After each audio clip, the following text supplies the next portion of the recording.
और पुण्यात्माओं, आज का ये वीडियो सुन के कि गुरु और इष्ट एक ही होते हैं या अलग अलग होते हैं, ये क्या रहस्य है, क्या राज है। पुण्यात्माओं, जो गलती आपने आज से पहले कर दी, 8 सितंबर के दिन परम पूज्य सतगुरु रामपाल जी महाराज जी का जन्म दिवस मना के, वो गलती दास हाथ जोड़ के निवेदन करता है, अनजाने में भी आगे मत कर देना, क्योंकि ये उस भगत की सबसे बड़ी आध्यात्मिक भूल होगी। ये उसकी मूर्खता का, अज्ञानता का सबसे बड़ा नमूना होगा, जो अपने सतगुरु का जन्मदिन मनाता है। आजकल सोशल मीडिया पे, क्योंकि अभी जैसे 25 दिसंबर को क्रिसमस डे था, तो सतलोक आश्रम मैनेजमेंट हरियाणा की तरफ से और उनकी जो हजारों की संख्या में जो सोशल मीडिया टीम है, उसके द्वारा इतने पंपलेट, इतने बैनर, इतने पोस्टर डाले गए ईसा मसीह के फोटो डाल डाल के। और क्या लिखा जाता है, विचार करना आप लोग। उन पोस्टरों में लिखा जाता है कि ईसा मसीह परमात्मा नहीं थे, क्योंकि ईसा मसीह ने मां के पेट से जन्म लिया था, और जो मां के गर्भ से जन्म लेता है वो परमात्मा नहीं होता। इसलिए ईसा मसीह परमात्मा नहीं थे, परमात्मा के बेटे थे। और ये सेवा कौन कर रहे हैं? अपने आप को शिक्षित समझने वाली वो सोशल मीडिया टीम, जिसमें भाई भी शामिल हैं, बहन भी शामिल हैं, वेल एजुकेटेड जो आदमी हैं वो भी शामिल हैं, नौकरी पेशे वाले भी शामिल हैं। उनको पोस्टर बना बना के दे दिए सतलोक आश्रम मैनेजमेंट हरियाणा ने, और सख्त हिदायत दे दी कि इनमें कोई छेड़छाड़ नहीं करनी, एज इट इज इनको सोशल मीडिया पे वायरल करो। और उन ज्ञानी विद्वानों ने खूब वायरल किए। अब मैं उनसे निवेदन करना चाहता हूं कि तुम क्या संदेशा दे रहे हो समाज को। परमात्मा कहते हैं, करनी तज कथनी कथे अज्ञानी दिन रात है, और कुकर ज्यों भोकत फिर सुनी सुनाई बात है। भाई, आप जो सतलोक आश्रम मैनेजमेंट हरियाणा की सोशल मीडिया टीम है, आप लोगों की स्थिति तो उस कुत्ते जैसी है जो केवल भौंकना जानता है, उसको मालूम नहीं यथार्थ में है क्या। आप ईसाइयों को समझाना चाह रहे हो पोस्टर बना के, जिनकी आपने सेवा की है, कि ईसा मसीह परमात्मा नहीं थे, क्योंकि परमात्मा मां के गर्भ से जन्म नहीं लेता, और ईसा मसीह ने तो मां के गर्भ से जन्म लिया, और मां के गर्भ से जन्म लेने वाला परमात्मा नहीं होता। तो भाई, 8 सितंबर के दिन तुम क्या करते हो? 8 सितंबर 2020 को तुम लोगों ने किसका जन्मदिन मनाया पता है तुम्हें, या भूल गए थे? आप लोगों ने कॉल एजेंट सतलोक आश्रम मैनेजमेंट हरियाणा के कहने पे अपने आंख नाक कान बंद करके परमात्मा के तत्व ज्ञान को खूंटी पे टांग के, और जो टॉर्च हमें परमेश्वर ने दी है उसको ऑफ करके, और जो तत्व ज्ञान रूपी बैलेंस, जो तराजू हमें परमात्मा ने दिया था, उसको औंधा मार के आप लोगों ने 8 सितंबर 2020 के दिन उस पूर्ण ब्रह्म परमेश्वर, उस परम शक्ति, उस समर्थ, उस अविनाशी, उस अजन्मा स्वयंभू परमात्मा सतगुरु रामपाल जी महाराज जी का जन्मदिन मनाया था। तो ये पोस्टर भेज के आप लोग क्या साबित करना चाहते हैं? सबसे पहले तो आपकी करनी और कथनी में अंतर, आप लोग कुत्ते वाली श्रेणी में आ गए, और दुनिया जब उन पोस्टरों को देखेगी तो दुनिया के पास क्या मैसेज आएगा? तुम ऐसा ना समझो कि तुम्हारी हरकतों पे किसी की नजर नहीं है। दूसरे पंथ वाले बहुत गहनता से तुम्हारी बातों को देखते हैं, और जब वो उनको मालूम पड़ेगा कि ये अंध भगत नालायक, ये खुद तो कहते हैं कि संत रामपाल जी महाराज जी परमात्मा हैं, स्वयं वो कबीर हैं, और कहते हैं कबीर कभी मां के गर्भ से नहीं आता, वेदों में उसका प्रमाण दिखाते हैं, और खुद 8 सितंबर के दिन अपने गुरु का जन्मदिन मना रहे हैं, और कहते हैं हमारा गुरु कबीर जी का अवतार है। तो पुण्यात्माओं, मूर्ख बने रहना है, अंधा बना रहना है तो बने रहो, परमात्मा जबरदस्ती नहीं करता। जैसा कि 2-3 दिन पहले परमात्मा ने सत्संगों का सार नंबर 22 में एक ऑडियो डलवाई थी कि परमात्मा सिर में दर्द नहीं रखता, परमात्मा ने विधान बना के छोड़ दिया। और परमेश्वर ने उस ऑडियो में बताया कि जैसे एक त्योरू का बीज होता है, एक सब्जी आती है त्योरू, या घिया ले लो, कोई भी ले लो, बैंगन आलू कोई भी ले लो, तो परमेश्वर ने बताया कि परमात्मा ने एक बीज बना दिया और उसका विधान बना के डाल दिया उसमें, कि ऐसे ऐसे इसको जमीन में डालोगे, फिर कुछ दिनों के बाद में अंकुर फूटेगा, फिर ये पौधा बनेगा, फिर इसके फूल लगेंगे, फिर इसके बेल लगेगी, फिर इसके घियां लगेगी। तो परमेश्वर ने कहा कि वो विधान बना के छोड़ दिया मैंने, वो गुण उसके अंदर डाल दिया। जैसे मां के गर्भ से बच्चा उत्पन्न होता है, तो परमेश्वर ने क्या बताया, गुरुजी ने क्या बताया कि भाई मैंने विधान बना के छोड़ दिया, परमात्मा ने विधान बना के छोड़ दिया, और मां के पेट में कोई फैक्ट्री नहीं लग रही, कोई मशीन नहीं लग रही, लेकिन परमात्मा ने विधान बना दिया कि ऐसा होगा, उसके बाद ऐसा होगा, फिर ऐसा होगा, और वो वैसा ही हो जाता है। तो ठीक इसी प्रकार परमात्मा ने ये भक्ति का विधान बना के छोड़ दिया कि क्या मेरी भक्ति है, क्या मेरी मर्यादा है, क्या मेरा नियम है, और इस भक्ति मार्ग में आने के बाद मेरा भगत कौन सी क्रिया करेगा तो मेरी रहम के काबिल बना रहेगा, और कौन सी क्रिया विपरीत करेगा तो अपने संस्कारवश, अपनी गलती के चलते वो मेरे से दूर माना जाएगा। तो आप ये ना सोचो कि आप परमात्मा की शरण में हो।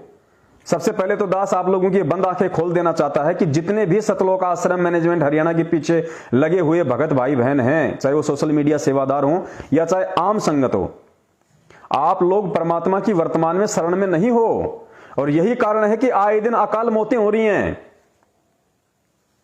जो नए भाई जुड़ रहे हैं उनको नहीं पता, आपके मुंडका आश्रम में 2 साल पहले सेफ्टी टैंक में जहरीली गैस से 2 भक्तों का दम घुटने से मौत हुई, अकाल दर्दनाक मौत। अरे मुंडका से बड़ा तो कोई नामदान केंद्र नहीं, और भगत तो बेचारे वहां पे सेवा करने के लिए गए थे, वो तो सेफ्टी टैंक की सफाई कर रहे थे, सेवा कर रहे थे। तो मुंडका खुद जहां पे सबसे बड़ा नामदान केंद्र, जहां पे पाठ होते, कहते हैं गुरु जी का आदेश है, और मुंडका में जो सेवा करने जाएगा तो उसका नामखंड कहां से हो गया, और फिर भी उस भगत की वहां पे दर्दनाक अकाल मौत हुई, तड़प तड़प के जहरीली गैस से। तो सोचो आप किनके संगति में हो। आपको परमात्मा की तरफ से कोई राहत नहीं है। अगर आपको परमात्मा की तरफ से राहत होती तो उन भक्तों की मौत नहीं होती। जिस प्रकार परमात्मा ने मीरा के जहर को अमृत बना दिया, क्या परमात्मा उस सेफ्टी टैंक में जो जहरीली गैस थी, क्या परमात्मा उसको ऑक्सीजन नहीं बना सकते थे? लेकिन परमात्मा ने कोई राहत नहीं दी। क्यों नहीं दी? क्योंकि परमात्मा का विधान है। अपने विधान के खिलाफ परमात्मा नहीं चलता।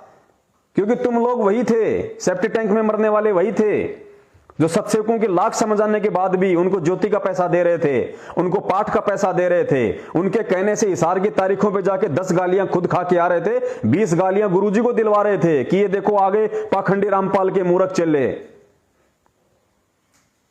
वो वही लोग थे जो हरियाणा के जाट आरक्षण में गुरुजी के संविधान के विरुद्ध और सतलोक आश्रम मैनेजमेंट हरियाणा के आदेश के अनुसार वहां जाके बैठ रहे थे हुक्का पाड़ों के बीच में। उनको भक्तों के दान का चंदा दिया जा रहा था, उनको देसी घी के बूंदियां खिलाए जा रहे थे। वो वही लोग थे जो राजस्थान के गैंगस्टर आनंदपाल सिंह जैसों की सीबीआई जांच के समर्थन में रैलियों में शामिल हो रहे थे। उनको 5-5 लाख का चंदा अजमेर की रैली में दे रहे थे। तो परमात्मा कैसे राहत देगा? परमात्मा कैसे सहायता करेगा? भाई परमात्मा का कोई प्यारा नहीं है। परम शक्ति संगीतम रिद्धि सिद्धि दाता सोई। अवगत, ऐसी कुछ मालिक की वाणी है। अवगुण अविगत गुण अतीतम सत्य पुरुष निर्मोही। सत्य पुरुष निर्मोही, ये सतपुरुष है। परम पूज्य सतगुरु रामपाल जी महाराज ये सतपुरुष है, और सतपुरुष निर्मोही होता है। उसका किसी से कोई लगाव नहीं है। उसका असली बेटा बेटी वो है, वो उसकी रक्षा करता है विपरीत परिस्थितियों में, जो उसकी मर्यादा में रहता है। 2 साल पहले महाराष्ट्र से 2 बसें हिसार की तारीखों पे जा रही थी। राजस्थान के नागौर में सुबह 3 बजे आगे सांड आ गया। सांड को बचाने के चक्कर में वो बस पेड़ में जा ठुकी। क्या हुआ? 13 भक्तों की दर्दनाक अकाल मौत। 13 की। क्यों भाई? क्या वो भगत नहीं थे? क्या वो मंत्र जाप नहीं कर रहे थे उस समय? क्या उनमें से कोई सुबह की आरती नहीं कर रहा था? क्या उनमें से कोई सतनाम का जाप नहीं कर रहा था? प्रथम नाम का जाप नहीं कर रहा था? क्या वो हिसार किसी शादी में जा रहे थे क्या? वो भी तो परमात्मा से मिलने जा रहे थे, ये सोच के कि हिसार तारीखों पे जाएंगे तो हमारे पुण्य बनेंगे, कि संत मिलन को चालिए तज माया अभिमान, ज्यों ज्यों कदम आगे रखे त्यों त्यों यज्ञ समान। तो वो तो महाराष्ट्र से हिसार चले तो परमात्मा के लिए चले थे। फिर परमात्मा ने उनकी सहायता क्यों नहीं की? अकाल दर्दनाक मौत क्यों हुई? 3 भक्तों के तो सर से धड़ अलग हो गए, किसी का हाथ अलग, किसी का पैर अलग। क्यों भाई? ड्राइवर और कंडक्टर को चोट नहीं, जो बैल था उसको चोट नहीं। मरे कौन? भगत। क्यों मरे? क्योंकि परमेश्वर का विधान है, अनजाने की गलतियां परमात्मा माफ करता है। अनजाने की गलती मतलब वो ड्राइवर और कंडक्टर परमात्मा से परिचित नहीं थे, परमात्मा के विधान से परिचित नहीं थे, इसलिए परमात्मा ने उनको क्षमा किया। लेकिन उनको क्षमा नहीं किया जो लोग जानबूझ के अनजान बनने की एक्टिंग कर रहे थे। क्योंकि आज लगभग संगत में कोई भी ऐसा भगत भाई नहीं बचा जिसके पास में पवनदास के या मेरे सत्सेवक भाई बहनों के संदेशे नहीं गए। सबके पास वीडियो गए, सबको पता है कि सही क्या गलत क्या है। उसके बाद भी जानबूझ के यदि आप गलत लोगों का साथ दोगे तो परमात्मा अपने विधान अनुसार सहायता नहीं करेगा। इस बात को हमने समझना पड़ेगा भाई, समझना पड़ेगा। ऐसा नहीं है कि मैंने संत रामपाल जी महाराज जी से नाम ले लिया, मेरे को ब्रह्मा विष्णु महेश के माता पिता का मालूम पड़ गया, मेरे को तत्व ज्ञान हो गया, गुरुजी मेरे साथ में है। ऐसे परमात्मा साथ नहीं होते। और ना ही खाली ब्रह्मा विष्णु महेश के माता पिता का नाम पता चलने से तत्व ज्ञान समझ में आता। इसको समझने के लिए परमात्मा से विशेष प्रार्थनाएं करनी पड़ती हैं, परमात्मा की रहम के काबिल बनना पड़ता है, परमात्मा की मर्यादाओं में रहना पड़ता है, गुरु को बाप मानना पड़ता है। मालिक की वाणी है ना, वो रख दे अपना हाथ उस पे जिसने मान गुरु को बाप लिया। वो हाथ अपना रख दे सिर पे जिसने मान गुरु को बाप लिया। ये शब्द है परमात्मा का। तो वो अपना हाथ, अपना पंजा, अपना आशीर्वाद उसी भगत आत्मा के शीश पे रखेगा जो उसको अपना बाप मानेगा। तो जाओ इस 8 तारीखों पे अपने बाप को गालियां निकलवाने के लिए, जाओ कानूनी प्रक्रिया में बाधा उत्पन्न करने के लिए। गुरुजी कहते हैं करत है पुण्य होत है पापम। तुम तो अपने मूर्खता में, अज्ञानता में अपने पुण्य समझ के जा रहे हो और उल्टे तुम्हारे पाप कर्म बढ़ रहे हैं। करत है पुण्य होत है पापम, ये परमात्मा की वाणी है कि नादानी में तू सोच रहा है मेरे पुण्य बन रहे हैं और उल्टा पाप का भागी बन रहा है। तो पुण्यात्माओं, ये परम पूज्य सतगुरु रामपाल जी महाराज जी की विशेष रजा, उनका विशेष आशीर्वाद जो उन्होंने अपने कुछ सत्सेवकों पर अपने तत्व ज्ञान की रजा बख्शी, उनको सद्बुद्धि दी ताकि वो खुद भी संभल के चल सकें और अपने अन्य भगत भाई बहनों को भी संभालें इस विकट परिस्थिति में। और ये सतलोक आश्रम मैनेजमेंट हरियाणा, ये इस पृथ्वी पे वर्तमान में जीता जागता काल का दूसरा रूप है। आप लोगों ने संभल के रहना पड़ेगा और आप लोगों को ये विचार करना पड़ेगा कि आपको पार ना ही तो मैनेजमेंट करेगा, ना आपका कोऑर्डिनेटर करेगा, ना आपका नामदान संचालक करेगा, ना गुरुजी का परिवार करेगा। आपको यदि कोई पार करेगा तो आपकी अपनी भक्ति और आपकी अपनी मर्यादाएं करेंगी और सतगुरु का आशीर्वाद है।